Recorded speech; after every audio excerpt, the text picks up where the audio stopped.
Se me murió el cuádriceps. Este nuevo episodio relativo a la inhibición muscular de tipo artrogénico es muy común en nuestra práctica clínica y muchas veces puede pasado por alto. Va a intentar brindarte una guía para progresar y sobre todo para evitar esto en tus pacientes. Este episodio está inspirado en los trabajos de Morox y Solier, donde plantean en un comentario clínico y un modelo basado en la evidencia la rehabilitación de la fuerza del cuádriceps postoperatorio y ligamento cruzado anterior, pero que me animo a decir es replicable en otras entidades como síndrome patellofemoral o una tendinopatía rotuliana que muchas veces traen aparejado este patrón de inhibición y solamente lo limitamos a casos postoperatorios. Y lo primero que tenemos que saber es que la AMI o la inhibición muscular de tipo artrogénico es un fenómeno muy común en personas con lesiones o patologías articulares que fundamentalmente genera una alteración en el control neuromuscular y compromiso funcional para el paciente y que postoperatorio de ligamento cruzado anterior es una de las afecciones más frecuentes, más del 50% de los casos desarrollan una AMI en algún momento del proceso y es fundamental para ello desarrollar un montón de intervenciones que busquen minimizar esta consecuencia. El procedimiento quirúrgico para un ligamento cruzado anterior o para cualquier postoperatorio de rodilla o de cualquier articulación tiene consecuencias bioquímicas, consecuencias fisiológicas como la inflamación, el dolor, la alteración de la propiocepción y esas alteraciones de alguna manera contribuyen al desarrollo de esta inhibición. Por eso la AMI como tal tiene un impacto potencial en la reducción, sobre todo a largo plazo, de la calidad de vida, de la función y sobre todo de la tasa de retorno al juego o de la tasa de retorno al rendimiento. Por lo tanto, es fundamental que como fisioterapeutas, rehabilitadores, adaptadores, entrenadores, tengamos estrategias de tratamiento basadas en la evidencia para cada uno de nuestros pacientes y esa es la intención de este episodio. Pero uno de los puntos más disruptivos que tenemos es cómo evaluamos la presencia de una inhibición muscular de tipo atrogénico. Para esto, algunos autores sugieren una clasificación que está basada en 4 grados para guiar la intervención terapéutica. Un grado cero se define como la contracción normal, sin ningún tipo de complicación o sin ningún tipo de déficit o de consecuencia funcional. Mientras que un grado uno nos habla de una contracción que está inhibida, pero que no compromete la extensión de la rodilla. Mientras que el grado 2 nos habla de la contracción inhibida del cuádriceps, con déficit de extensión de rodilla, generalmente asociado también a una contractura de los isquiotibiales o una restricción en la flexibilidad de los isquiotibiales. Y el grado 3 es ese déficit de extensión que ya quedó persistente, que ya quedó crónico, que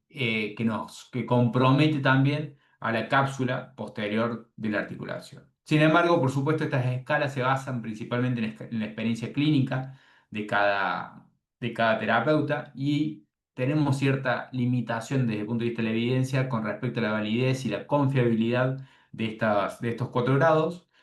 Y otra preocupación es que estas escalas se basan solamente en la activación del vasto medial y no en la actividad que se realiza. Muchos pacientes pueden, de alguna manera, bloquear su rodilla en un estado sin carga o incluso realizar una elevación de pierna recta sin ningún tipo de retraso, sin ningún tipo de alteración en la activación muscular, pero cuando le agrega cierta resistencia a algunos ejercicios, aparece nuevo la contractura en flexión o aparece nuevo esta limitación en la extensión. Por lo que para evitar esto, como fisios o adaptadores, deberíamos ser capaces de distinguir fundamentalmente entre si el paciente tiene una activación mínima, una activación adecuada o una activación rápida. Si tiene una activación mínima, al menos en la elevación de pierna recta, sin ningún tipo de retraso y con capacidad para detectar la contracción de cuádriceps, o sea, la contracción de cuádriceps se hace visible, hablamos de activación mínima. La activación adecuada es cuando hay extensión completa de rodilla, independientemente de la actividad o independientemente del ejercicio, y está relacionada con la capacidad de los pacientes para realizar la contracción del cuádriceps con una alta calidad e inclusive el propio paciente lo siente a la activación del cuádriceps. Y la activación rápida, que tiene que ver más con el RFD o con la tasa de desarrollo de la fuerza, es que no solamente se activa fuerte, sino también se contrae rápido o se activa de forma rápida. Los signos clínicos, que son importantes y que tenemos que prestar atención respecto a una inhibición muscular de tipo artrogénico, tienen que ver con, bueno,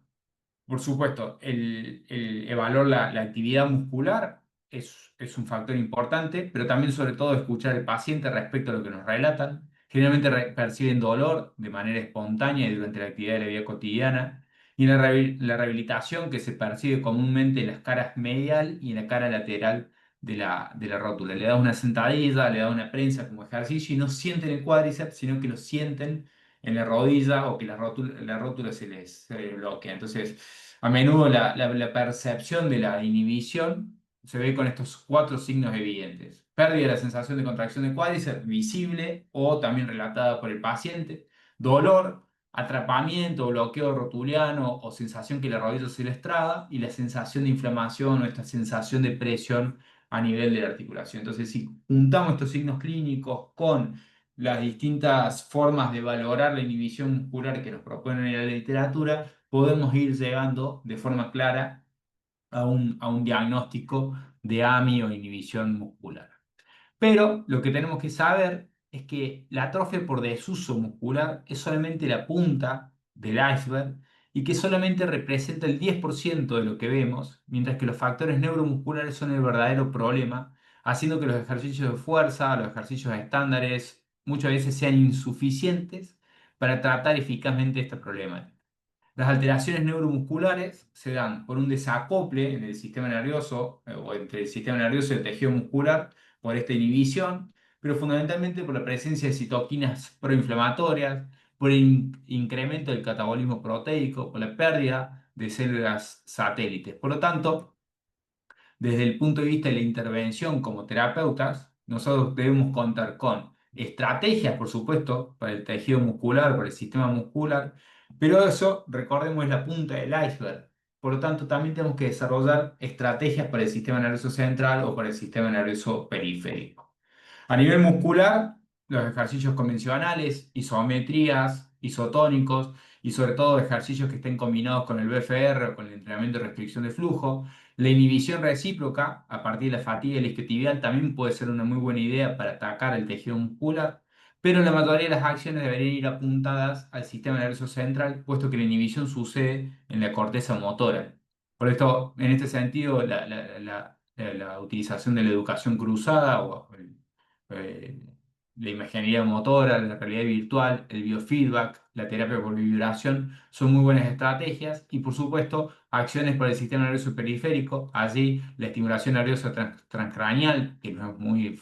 factible de alcanzar, pero sí la utilización de la electroestimulación o la crioterapia, ya vamos a ver cómo, pueden ser muy buenas alternativas. Dentro de lo que es las intervenciones para el sistema muscular, bien decíamos, el entrenamiento en restricción de flujo sanguíneo tiene superioridad al abordar actividad muscular, sobre todo en estadios tempranos. Sabemos que el BFR puede ser relevante en la etapa temprana porque nos permite prevenir la pérdida de masa muscular, nos permite prevenir la pérdida de fuerza, la pérdida de función similar al entrenamiento con cargas altas, pero con una carga claramente, una carga mecánica claramente menor sobre la articulación de la rodilla. Un protocolo típico de una serie de 30 seguida de tres series de 15 casi al fallo muscular o al fallo muscular 2 a 3 veces por semana, durante 8 semanas al 30% de la repetición máxima, es una muy buena estrategia es una estrategia segura para prevenir el desuso o la pérdida de masa muscular por desuso, facilitar la activación del cuádriceps y con ello mejorar el control motor y mejorar las adaptaciones neuromusculares. Por lo tanto, en etapas tempranas, el BFR ya casi es una herramienta obligatoria en el tratamiento de pacientes postoperatorios, sobre todo postoperatorios de ligamento cruzado anterior. Por otro lado, sabemos que inducir fatiga de los isquiotibiales influye de forma positiva en la activación del cuádriceps en pacientes postoperatorios de ligamento cruzado anterior por inhibición recíproca, por una cuestión de inhibición recíproca, mejorando el reclutamiento y siendo una estrategia muy útil desde el inicio para reducir esta inhibición. Pero bien decíamos, no solamente las estrategias tienen que ir a la punta del iceberg, no solamente las estrategias tienen que ir al tejido muscular, sino también al sistema nervioso periférico. Como bien decíamos, la utilización de la terapia transcraneal o la estimulación nerviosa transcraneal no es tan factible de alcanzar, pero sí la utilización de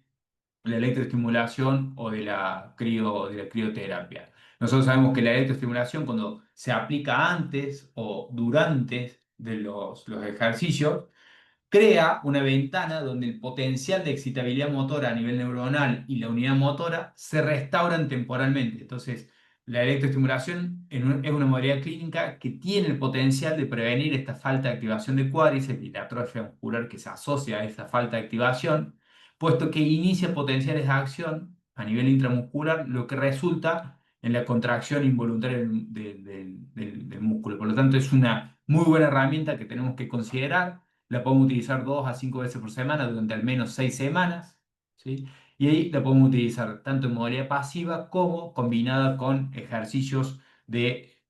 fortalecimiento. También la crioterapia, se sabe que 20 minutos de frío previo a la sesión, aplicándolo sobre la rodilla o sobre el músculo, mejora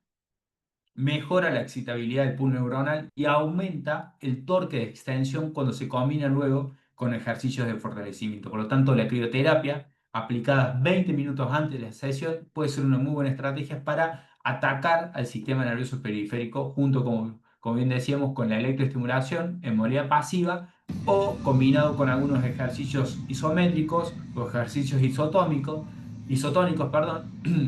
Y también existen algunos trabajos que están postulados que plantean la opción de combinarlo con la restricción de flujo. Entonces allí estaríamos atacando tanto el sistema nervioso periférico como al tejido muscular. Y por último, el sistema nervioso central. Y allí el foco, la importancia de cambiar el foco y retomar los principios del aprendizaje motor. El 90% de los fisioterapeutas, el 90% de los entrenadores hacemos muy mal esto. Le damos tareas a nuestro paciente con mucho foco interno, orientado al músculo, orientado a la rodilla o a alguna parte del cuerpo, y eso genera interferencia consciente que puede limitar la activación neuromuscular. Tareas orientadas como apretar el cuádriceps, estirar la rodilla, bajar la cadera, hace que el paciente esté muy concentrado en los movimientos, con mucha más conciencia de la lesión, con mucha más conciencia de lo que le está pasando y allí genera interferencia. Por ende, nosotros tenemos que promover un foco de atención externo con tareas como hundir la mesa, romper la pared, haciendo que el sistema nervioso esté más concentrado en resolver una tarea, reduciendo esa interferencia consciente y mejorando la eficiencia, facilitando la activación muscular y optimizando el reclutamiento de unidades motoras con un mayor valor clínico, sobre todo en fases tempranas de la rehabilitación. Entonces podemos valernos del aprendizaje implícito con tareas como bien les decía, hundir la mesa, romper la pared, todas esas ideas junto con señales de retroalimentación visual o señales auditivas externas, donde el foco esté en lo externo, mejora la activación muscular desde el punto de vista del sistema nervioso central. El biofeedback visual o el biofeedback auditivo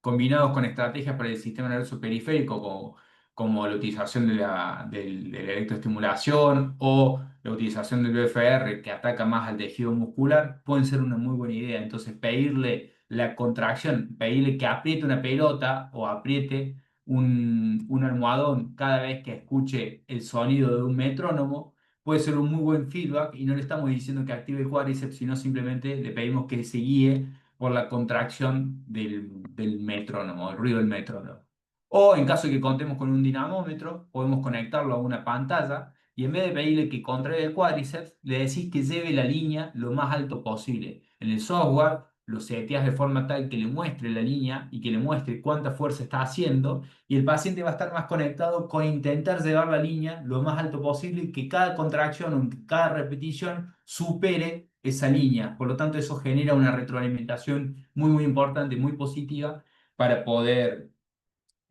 mejorar la activación de cuádriceps. En esta misma línea, en torno a lo que es el sistema nervioso central, está emergiendo la realidad virtual dentro de los espacios de rehabilitación motora, que siguen estos mismos principios, siguen los principios del foco externo, y me parece que dentro de poco tiempo vamos a estar hablando del uso de la realidad virtual en nuestros espacios.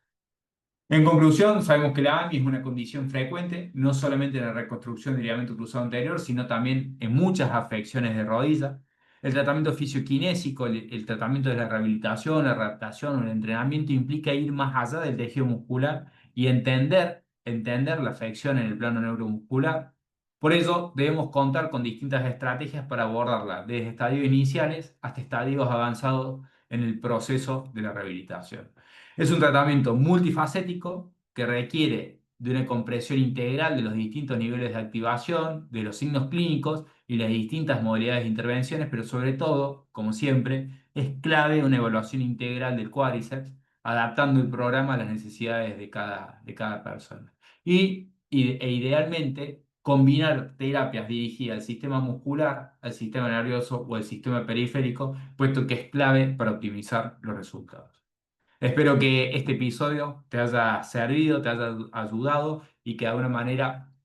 puedas integrar estas herramientas en tu práctica cotidiana. Muchas gracias.